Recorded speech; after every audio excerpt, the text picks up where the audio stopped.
الحلاقة. ولعل من عجائب الأمور قدرة القباطي على ابتلاع الطلقات النارية دون أن يصاب بأي أذى، على عكس ما يحدث في حال تناول اللحوم. من الأطعمة أكل سندويتشات، الأرز، الحاجات الوجبات الخفيفة يعني فقط. طيب بالنسبة للحم؟ بالنسبة للحم أنا إذا أكلت لحم يعني المعدة حقي لا تقبل، يعني اوتوماتيكيا ترجع اللحمة من المعدة، يعني تقذف إلى برا.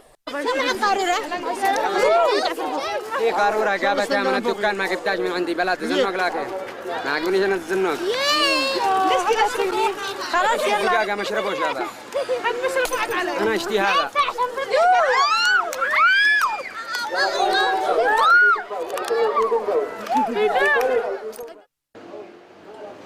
مواقف محرجة كثيرة في حياة القباطي تعرض لها وهو يبحث عن وجبته الزجاجية المفضلة. كيف الزجاج هذا؟ نشتي زجاج ضخم. خلاص هذا ب 2 ملي. هذا حلو. هاي تمام. ممكن نقربه. عايز تجرب معك طاقة أو شيء أو؟ لا نقربه أنا عندك. ليش تجربه؟ نقربه هكذا نشوف نفس الشيء ما قل. نشوف الطعم. ما شاء الله. نسبيله فاهمنا.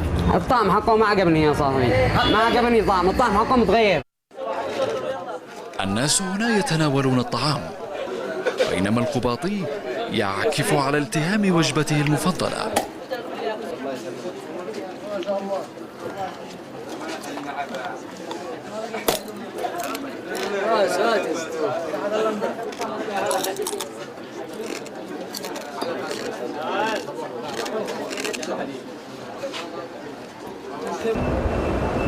القباطي بما يمتلكه من قدرة خارقة على التهام الزجاج وغيره لم تسلط عليه الأضواء حتى الآن، كما أنه لم يخضع لفحوصات طبية معملية أو نفسية دقيقة للكشف عن خبايا وأسرار حالته.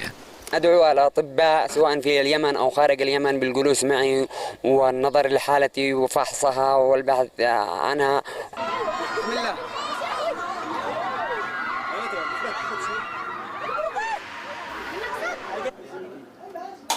ويأمل القباطي أن يجد من يتبناه ويمكنه من استثمار قدراته ويجنبه عناء الفرجة المجانية والبحث عن الزجاج والمسامير وشفرات الحلاقة والطلقات النارية.